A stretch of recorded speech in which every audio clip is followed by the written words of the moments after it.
Hello ನಮಸ್ತೆ.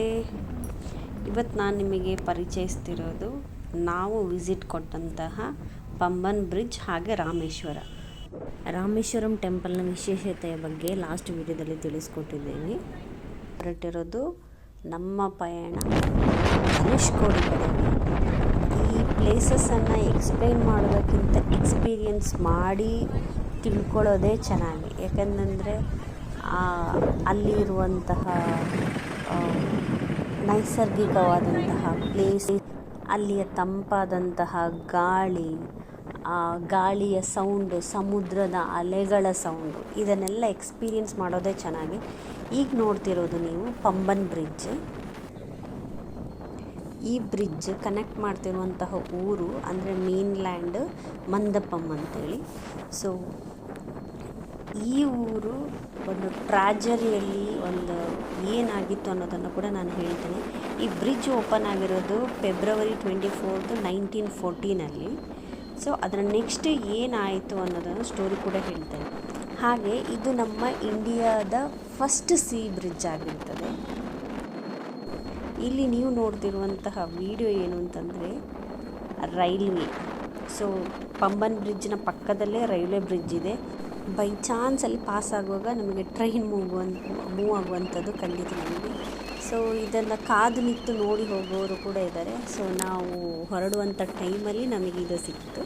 ಅಂದರೆ ಈ ಕ್ಲಿಪ್ ಹಾಕಿರೋದು ನಾನು ಲಾಸ್ಟ್ ಟೈಮ್ ವಿಸಿಟ್ ಮಾಡಿದಂತಹ ಕ್ಲಿಪ್ಪನ್ನು ಹಾಕಿದ್ದೇನೆ. ಹಾಗೆಯೇ ಇಲ್ಲಿ ಇನ್ಸಿಡೆಂಟನ್ನು ಕೂಡ ನಾನು ನಿಮಗೆ ತಿಳಿಸ್ಕೊಡ್ತೇನೆ. ಈಗ ಈ ಬ್ರಿಡ್ಜ್ ಓಪನ್ ಆಗಿದ್ದು 1914 ಅಂತ ಹೇಳಿದೆ. ಹಾಗೆಯೇ ಕರೆಕ್ಟಾಗಿ ಒಂದು 50 years ಲೇಟರ್ ಅಂದರೆ 1964ರಲ್ಲಿ ಧನುಷ್ಕೋಡಿ ಸೈಕ್ಲೋನ್ ಇಫೆಕ್ಟ್ ಆಯಿತು. ಹೀಗೆ ಒಂದು ಟೈಮಲ್ಲಿ ಟ್ರೈನ್ ಪಾಸ್ ಆಗ್ತಾ ಇರುವಾಗ ಆ ಟ್ರೈನ್ನವರಿಗೆ ಗೊತ್ತೇ ಇರಲಿಲ್ಲ ಈ ಥರ ಅಲ್ಲಿ ಸಿಚುವೇಶನ್ಸ್ ಆಗ್ತಾ ಇದ್ದಾವೆ, ಸೈಕ್ಲೋನ್ ಪ್ರಾಬ್ಲಮ್ ಆಗ್ತಾ ಇದ್ದಾವೆ ಅಂತ. ಸೊ ಟ್ರೈನ್ ಮಿಡ್ಲಲ್ಲಿ ಆ ಬ್ರಿಡ್ಜಿನ ಮಿಡ್ಲಿಗೆ ತಲುಪಿತ್ತು. ಸೈಕ್ಲೋನ್ನ ಪ್ರಭಾವಕ್ಕೆ ನೀರು ಫೋರ್ಸ್ ಕೂಡ ಜಾಸ್ತಿ ಆಗಿ ಟ್ರೈನ್ ಏನಿದೆ ಅರ್ಧ ಭಾಗ ಆಗಿದೆ. ಹಾಗೆ ಅಲ್ಲಿದ್ದಂತಹ ಮಂದಪಂ ಏರಿಯಾ ಕಂಪ್ಲೀಟ್ ಫ್ಯಾಮಿಲೀಸ್ ಡಿಸ್ಟ್ರಾಯ್ಸ್ ಆಗಿತ್ತು. ಸೊ ಅದರ ತದನಂತರ ಆಗಿರುವಂತಹ ಇಫೆಕ್ಟ್ನಿಂದ ಅಲ್ಲಿ ಊರೇ ಸ್ಮಶಾನದ ರೀತಿ ಆದ ಮೇಲೆ ಆ ಊರಲ್ಲಿ ಯಾರು ಇರ್ತಾರೆ ಹೇಳಿ, ಅದಾದಮೇಲೆ ಮತ್ತೆ ಬ್ರಿಡ್ಜೆಲ್ಲ ಸರಿ ಮಾಡಿ ಹಾಗೆ ರೀಲೊಕೇಟ್ ಆಗೋಕ್ಕೆ ಸ್ಟಾರ್ಟ್ ಆಯಿತು. ಸೊ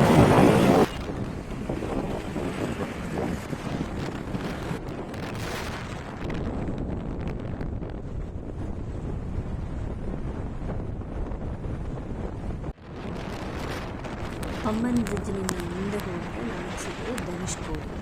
ಸೊ ಲೆಫ್ಟ್ ಸೈಡ್ ನಾವು ಟ್ರಾವೆಲ್ ಮಾಡುವಾಗ ಲೆಫ್ಟ್ ಸೈಡಲ್ಲಿ ಅರಬ್ಬಿ ಸಮುದ್ರ ಸಿಗ್ತದೆ, ರೈಟ್ ಸೈಡಲ್ಲಿ ಬಂಗಾಳ ಕೊಲ್ಲಿ ಸಿಗ್ತದೆ. ಇದೆರಡನ್ನೂ ಕೂಡ ಎರಡನ್ನೂ ಇಟ್ಟ ಟೈಮ್ ನೋಡಿಕೊಂಡು ಮಿಡ್ಲಲ್ಲಿ ನಾವು ಹೈವೇ NH ಟ್ರಾವೆಲ್ ಮಾಡುವಂತಹ ಎಕ್ಸ್ಪೀರಿಯನ್ಸೇ ಡಿಫ್ರೆಂಟು. ಎರಡು ಸಮುದ್ರವನ್ನು ಇಟ್ಟ ಟೈಮ್ ನೋಡಿಕೊಂಡು ಟ್ರಾವೆಲ್ ಮಾಡುವಂಥದ್ದೆಲ್ಲ ತುಂಬ ಮಜಾ ಅನ್ನಿಸ್ತದೆ. ಸೊ ಟ್ರಾವೆಲ್ ಮಾಡ್ತಾಯಿದ್ವಿ, ಮುಂದೆ ಹೋಗೋಣ ಧನುಷ್ಕೋಡಿಗೆ. ಇಲ್ಲಿ ನೋಡ್ಬೋದು ನೀವು. ಸೊ ನಾವೇನು ಹೈವೇ ಇದೆ ಅದಷ್ಟು ಪಾಸ್ ಆಗ್ತದೆ, ಅದರ ಸೈಡಿಗೇ ಕಲ್ಲೆಲ್ಲ ಕಟ್ಟಿರ್ತಾರಂತೆ. ಇಮ್ಯಾಜಿನ್ ಮಾಡಿ ಎಲ್ಲಿ ತನಕ ನೀರು ಬರ್ಬೋದು ಅಂತ. ಆದರೆ ಈ ಸಲದಲ್ಲಿ ನೀರು ಅಷ್ಟೇ ಇಲ್ಲ. ಸೊ ನೀವು ನೋಡ್ಬೋದು ಲೆಫ್ಟ್ ರೈಟ್ ಸೈಡಲ್ಲಿ ಇಷ್ಟು ಡಿಸ್ಟೆನ್ಸಲ್ಲಿ ನೀರು ಕಾಣ್ತಾ ಇಲ್ಲ ಅಂತ. ನಾವು ಲಾಸ್ಟ್ ಟೈಮ್ 2022 ಹೋದಾಗ ಸೊ ಆಚೆ ಈಚೆದಲ್ಲಿ ಒಂದಿಷ್ಟೇ ಸ್ವಲ್ಪನೇ ಗ್ಯಾಪ್ ಇಟ್ಟು ಮತ್ತೆಲ್ಲ ಸಮುದ್ರ ಅಪ್ಪಳಿಸ್ತಾ ಇತ್ತು, ಅಷ್ಟು ನೀರಿತ್ತು. ಸೊ ಈ ಸಲ ಅಷ್ಟೇ ನೀರೆಲ್ಲ ಏನೂ ಕಾಣ್ತಾ ಇಲ್ಲ, ಸ್ವಲ್ಪ ಬರಡು ಆಗಿ ಕಾಣ್ತಾ ಇದೆ. ಈಗ ನೋಡ್ಬೋದು ಆಲ್ಮೋಸ್ಟ್ ಎಲ್ಲ ಸ್ಟ್ರಕ್ಚರ್ಗಳು ಕೂಡ ಟೆಂಪರರಿ ಇರುವಂಥದ್ದು. ಸೊ ಪರ್ಮನೆಂಟಾಗಿ ಇರುವಂತಹ ಸ್ಟ್ರಕ್ಚರ್ಗಳು ಯಾವುದೂ ಇಲ್ಲ. ಕರೆಂಟಿನ ವ್ಯವಸ್ಥೆ ಆಗಲಿ, ನೈಟ್ ಟೈಮಲ್ಲಿ ಕರೆಂಟಿನ ವ್ಯವಸ್ಥೆ ಆಗಲಿ ಯಾವುದೂ ಸಿಗೋದಿಲ್ಲ. ಹಾಗೆ ಇದರ ಡೆಡ್ ಎಂಡಿಗೆ ಹೋಗಿ ನೋಡಿದರೆ ನಮಗೆ ನೈಟ್ ಟೈಮಲ್ಲಿ ನೋಡಿದರೆ ಶ್ರೀಲಂಕಾದ ಲೈಟ್ಸ್ ಎಲ್ಲ ಕಾಣ್ತವೆ ಅಂತ ಹೇಳ್ತಾರೆ.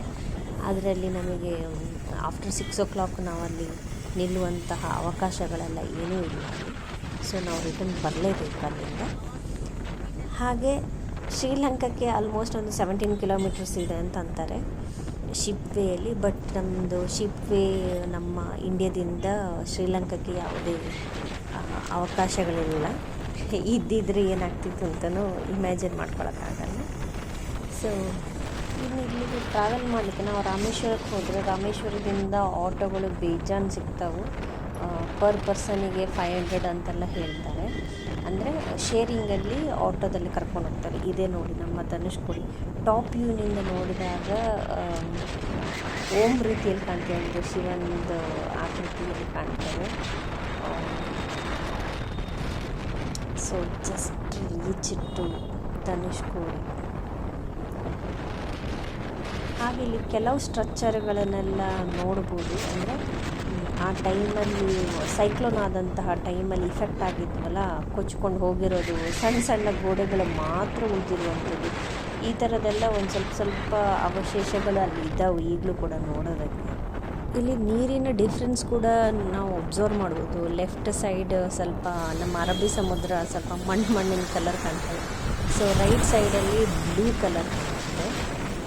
ಆದರೆ ನಾವು ಅಲ್ಲಿಂದ ರಿಟರ್ನ್ ಬರುವ ಟೈಮಲ್ಲಿ ನೀರಿನ ಕಲರೇ ಉಲ್ಟಾ ಕಾಣ್ತಾ ಇದೆ. ಅಂದರೆ ಸನ್ಲೈಟಿನ ರಿಫ್ಲೆಕ್ಟಿಗ ಏನೋ ಗೊತ್ತಿಲ್ಲ. ಬಟ್ ಡಿಫ್ರೆನ್ಷಿಯೇಟ್ ಅಂತೂ ಎರಡು ಸಮುದ್ರದ ನೀರನ್ನಂತೂ ನಾವು ಗುರುತಿಸ್ಬೋದು ಈಸಿಯಾಗಿ. ಅಷ್ಟು ದೂರ ಹೋದ್ಮೇಲೆ ಮ್ಯಾಂಡೇಟರಿ ಟಿಪ್ಸ್ ಬೇಕೇ ಬೇಕಾ. ಸೊ ಧನುಷ್ಕೋಡಿಲಂತೂ ಎಂಜಾಯ್ಮೆಂಟ್ ಕೊಡ್ತಾ ಇಲ್ಲ, ತುಂಬ ಚೆನ್ನಾಗಿದೆ. ವ್ಯೂಸ್ ಕೂಡ ಚೆನ್ನಾಗಿದೆ. ಹಾಗೆ ಈ ವಿಡಿಯೋ ಕೂಡ ನಿಮಗೆ ಇಷ್ಟ ಆಗಿದೆ ಅಂತ ಅನ್ಕೋತೀನಿ. ಸೊ ನಾವಂತೂ ಎಂಜಾಯ್ ಮಾಡಿದ್ದೀವಿ. ನೀವು ಕೂಡ ಧನುಷ್ಕೋಡಿ ಅಲ್ಲಿ ಹೋದಾಗ ರಾಮೇಶ್ವರಂ ಹಾಗೆ ಧನುಷ್ಕೋಡಿ ಅತ್ಯುತ್ತಮ ಇದನ್ನೆಲ್ಲ ವಿಸಿಟ್ ಮಾಡಿ.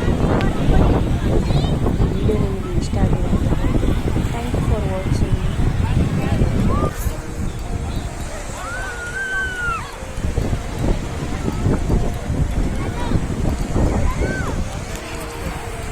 ಜಯ